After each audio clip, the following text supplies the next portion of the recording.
They told me my seat was gone. Overbooked. My stomach sank, my hands shaking as the gate agent looked past me. But then, a voice rose above the noise, a celebrity's voice, and the entire cabin froze. Chicago O'Hare buzzed like a hive too awake for its own good. Rolling suitcases thumped against tile, children cried over lost toys, and the speakers overhead spat boarding calls in endless rotation. At gate H12, people were packed shoulder to shoulder, each face a blend of boredom and irritation. I clutched my boarding pass, praying the line would shrink, praying I wouldn't be the one they tapped on the shoulder. But the gate agent's eyes met mine, and I knew. "I'm sorry, miss," she said, not sounding sorry at all. "We're oversold. We'll need you to wait for the next flight." My throat closed. The words hit harder than turbulence. My seat, 32B, was gone.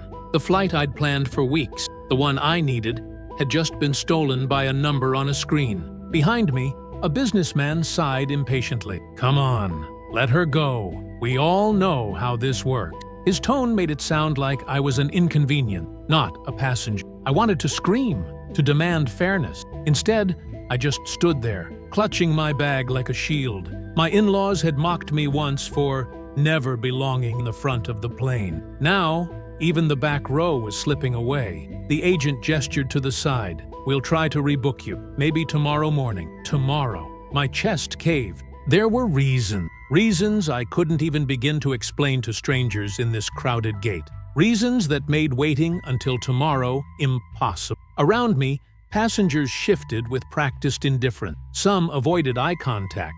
Others watched like spectators at a show they hadn't paid for. Humiliation doesn't need applause. It feeds on silence. "Next," the agent called, already moving on. I felt the burn of tears I refused to let fall. My knees wobbled, but I stood my ground. The buzzing of the terminal dimmed in my ears, and then a voice carried over the crowd. Calm, confident, unmistakable. "Give her my seat." Heads turned, people craned their necks. I turned too, my heart slamming in my chest. Standing near the counter, sunglasses pushed up on his head, was someone I never thought I'd see this close. A celebrity, a household name.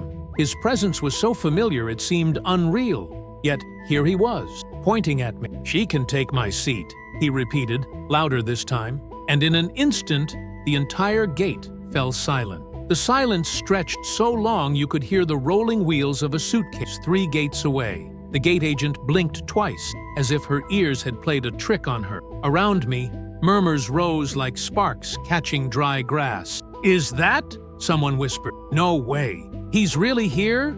Another voice hissed. It was him. Daniel Cole, movie star, Emmy winner, the kind of man whose face lived on billboards in Times Square and streaming thumbnails on every laptop. And here he was, not on a red carpet, but in sneakers and a baseball cap, offering me his seat. The agent stammered, her professionalism fraying. "Sir, that won't be necessary. We can—" "I said she can take my seat," Daniel repeated, steady, not loud, but impossible to ignore. "Whatever upgrade you gave me, switch it back.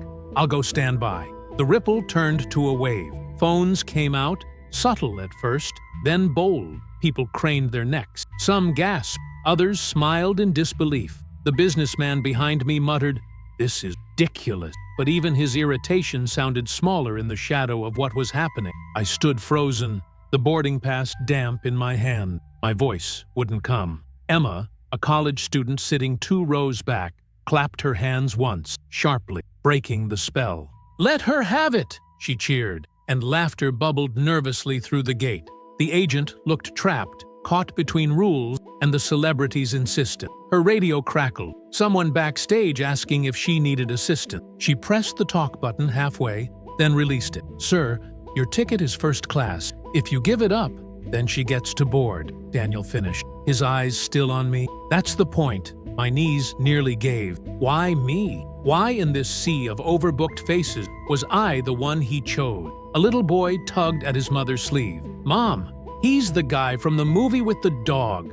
His voice rang pure and unfiltered. The cabin erupted in chuckles. The businessman crossed his arms, muttering something about stunts. But stunts don't leave the air this charged, this full of collective breath. Daniel turned slightly, addressing not just the agent, but the crowd. Flights aren't about who's most important. They're about getting people where they need to be. She needs it more than I do. The gate fell into awe. The agent's lips parted, closed, then parted again. Finally, she scanned my boarding pass and typed into her keyboard with stiff fingers the printer word, spitting out a new ticket. She held it toward me like a fragile gift. "Row 3A, she said softly.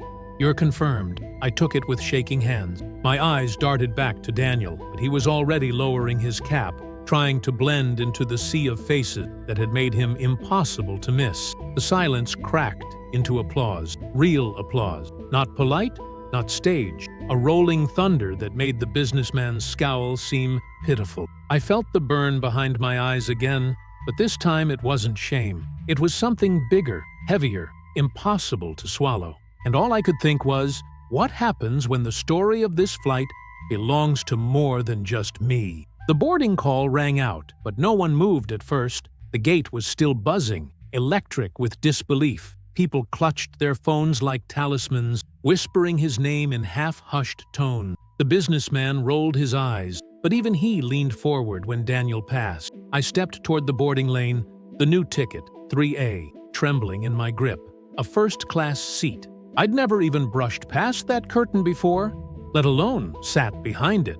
My chest tightened, a mixture of gratitude and fear. Gratitude for the chance, fear that the stairs would follow me down the jet bridge like shadows. Emma, the student who had cheered, smiled when I passed. "Good for you," she whispered. It was simple, but it steadied me. Behind me, Daniel moved last, his baseball cap pulled lower now, his stride unhurried. Some passengers tried to snap photos, others offered awkward waves, but he barely acknowledged them, his eyes fixed straight ahead.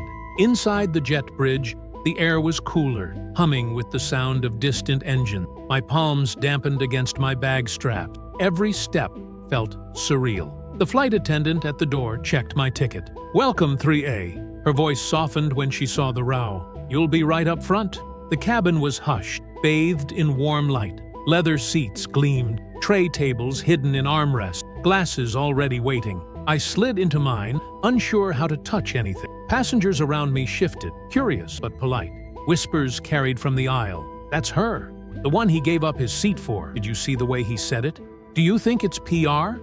The words pricked like static, but not all stung. Some carried awe, some envy, some genuine respect. For once, I wasn't invisible. When Daniel entered, the whispers swelled. He didn't glance at me, just nodded at the attendant and walked past first class, deeper into economy. The contrast was stark. Me, here in 3A, him, slipping into a narrow seat in the back. A reversal no script could have written better. I leaned my head against the cool window, the glow of the runway lights painting my reflection. For the first time in hours, maybe days, I felt something different settle in my chest. Not humiliation, not fear, something closer to worth. And then the thought hit me. This wasn't just my story anymore. Dozens of eyes had seen it unfold, and now they would carry it with them.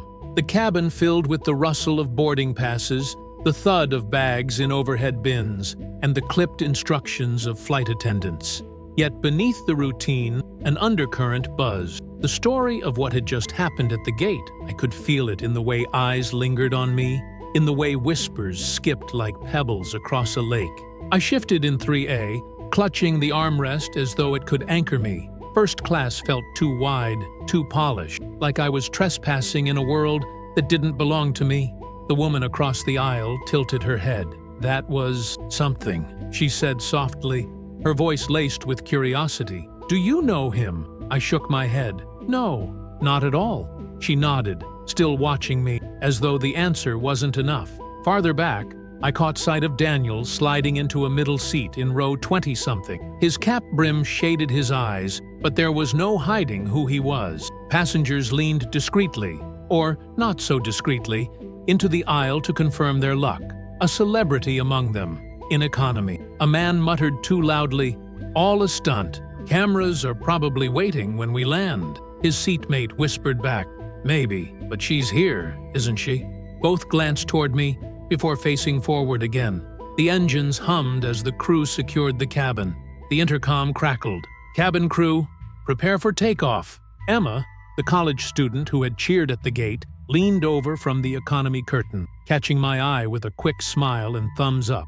It made me exhale, if only for a second. The plane surged forward, the roar of acceleration pressing everyone into their seats. My stomach lurched, but my grip didn't loosen. The woman beside me whispered, "You're safe," though she had no reason to say it, no script to follow. As the wheels lifted, the city lights smeared into golden lines below. For a moment, silence wrapped the cabin, a hush of awe and gravity. I thought of Daniel in the back, knees cramped, and the absurdity of it all hit me. A man who could command entire screens had chosen to shrink into a seat, so I wouldn't. I swallowed hard. This wasn't about glamour or spectacle. It was about worth. And for the first time in too long, I didn't feel like I was stealing space. I felt like I belonged in it. The seatbelt sign snapped off, and with it, the cabin exhaled into its mid-air routine. Carbonated hisses from soda cans, ice chiming in plastic, the low quilt of conversation stitched from 100 small lives crossing.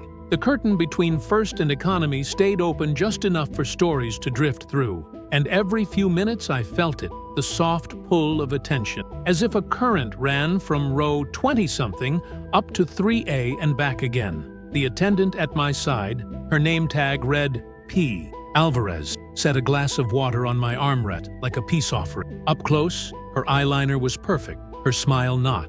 The smile had hairline cracked, the kind service people get when they carry others' frictions. "Let me know if you need air, a pillow, time," she said. "I don't know what I need," I admitted. "That's allowed at 35,000 feet, she said, and moved on. Across the aisle, a man in a suit pretended not to watch me while composing an email that he deleted and rewrote 3 times. The woman beside him scrolled headlines. "Actor Daniel Cole gives up seat." She tilted her phone away, not unkindly, like shielding me from myself. A murmur drifted forward from economy, someone asking for a selfie, another voice apologizing, a laugh that tried too hard. My gaze tracked the aisle until I found him, cap brim low, shoulders rounded in a posture I recognized from anyone who's ever tried to make themselves smaller than their name. He shook his head politely at a camera, then took the middle seat's armrest only halfway, offering the rest to the teenager beside him, who stared as if the moon had sat down to explain tides. Alvarez returned with the cart. "Snack?"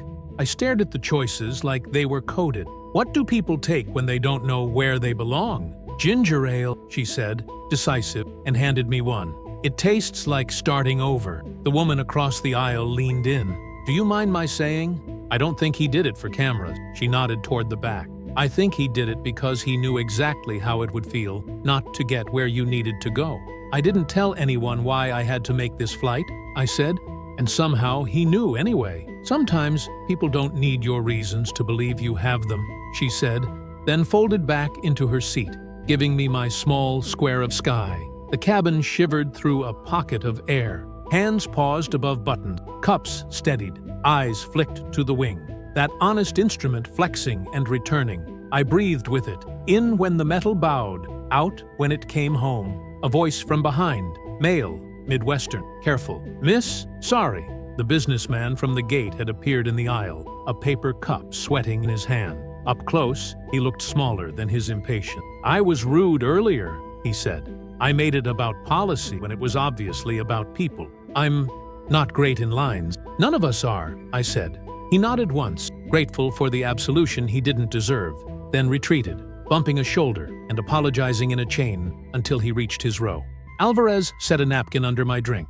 On it, in neat round letters, "You're here because you're going somewhere that matters." I touched the ink with a fingertip, as if it might smudge into a map. Further back, a child's voice rose, clear, bright. "Mom, is he the dog movie man?" Laughter fanned out like ripple. Even Daniel laughed, the kind that lifts and leaves no bruise. The teenager in his row, braver now, asked how to survive turbulence. "Plant your feet," Daniel said. "Touch the armrest. Remind your brain it has a job." The advice rolled through 3 rows before quieting, a small gospel for nervous flyers. For the first time since the gate, I let myself imagine the why I hadn't said aloud. A hospital room 2 states away, a mother who joked about airplane pretzels and then fell asleep between words, a clock I couldn't slow. I pressed my palm flat on the armrest until the plastic warmed under my skin. No theatric, just the truth, burning at a slow, steady temperature. The purser paused at my row, spoke in the tone crews use when rules and decency need each other. "We're aware of your seat change," he said. "We'll do our best to keep the cabin calm." Then, after a beat, he asked us not to make a thing of it.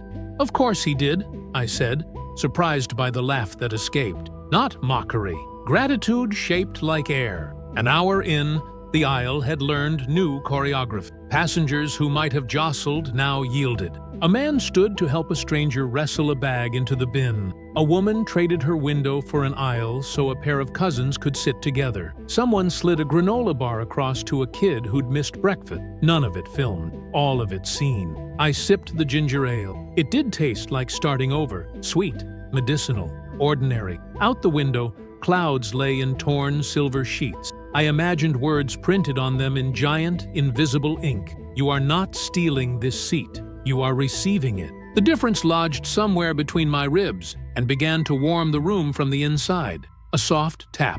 Alvarez again, a folded note in her hand. "From row 23, she said.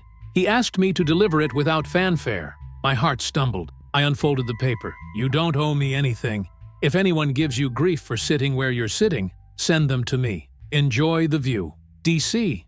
I covered my mouth with my knuckles, an instinct against making noise where silence was the kindest instrument. I didn't turn around. I didn't need to. The note did what kindness does when it's well aimed. It landed and stayed. Somewhere aft, a soda fizzed over and someone swore, then apologized to no one in particular. Alvarez snorted a laugh she tried to swallow. The purser announced time remaining, weather at destination, all the scaffolding of travel that lets people plan their small salvation. Bathroom now or later, email now or later, courage now or later. The woman across the aisle caught my eye one more time. "First class looks good on you," she said. "I don't know if it fits," I said. "It fits because you're wearing it exactly right," she replied, as something borrowed. I folded the napkin message and the note together, tucked them into my wallet behind my ID, as if identity and grace belonged in the same sleeve. The cabin dimmed a notch.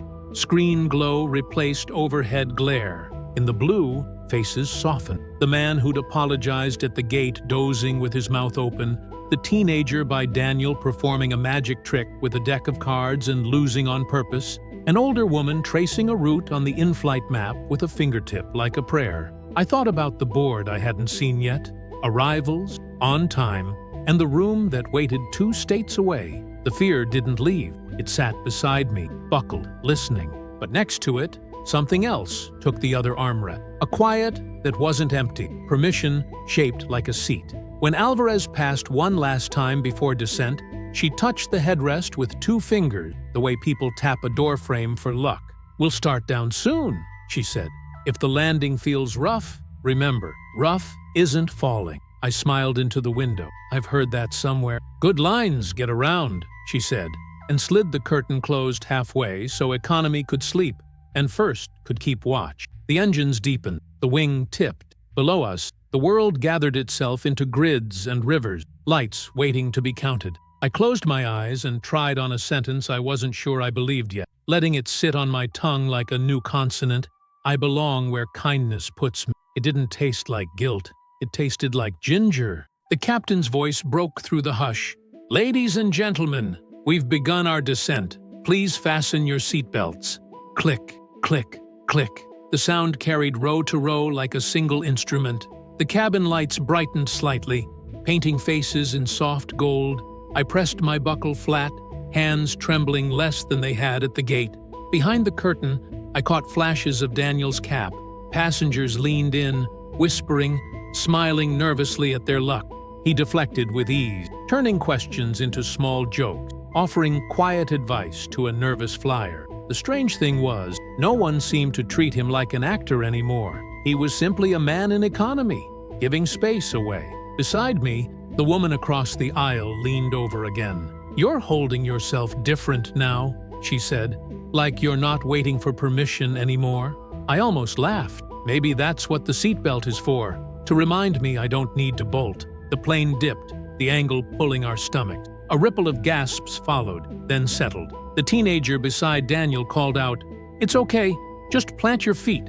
His voice cracked, but his words spread 3 rows ahead. Someone clapped softly, turning fear into applause. I touched the folded napkin and note tucked in my pocket. The ink pressed through the paper, as though written on my skin. "You don't owe me anything. Enjoy the view." Emma, still in economy, 2 rows behind Daniel, caught my glance through the slit in the curtain. She mouthed, "Almost there." I nodded, though the lump in my throat made it hard to breathe.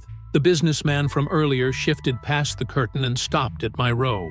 His voice was low, sincere. "I hope your trip, I hope it matters." "It does," I said simply, and for the first time, his eyes softened. He squeezed the headrest, then slipped back without waiting for more. The cabin vibrated as flaps adjusted. The runway lights below were visible now, scattered jewels waiting to gather us home. A hush spread, not from fear, but from reverence. The kind of silence that happens when strangers realize they've shared something rare. I exhaled and thought, tomorrow, no one will remember my name, but they will remember this story, and that's enough. The wheels hit the runway with a shriek of rubber and steel. The cabin jolted, shoulders swayed, cups rattled in their holders. Then the weight of the earth returned, firm and undeniable. A smattering of applause spread through the rows, not polite, but relieved, almost celebratory. I stayed still, my hand pressed against the pocket that held the napkin and the note,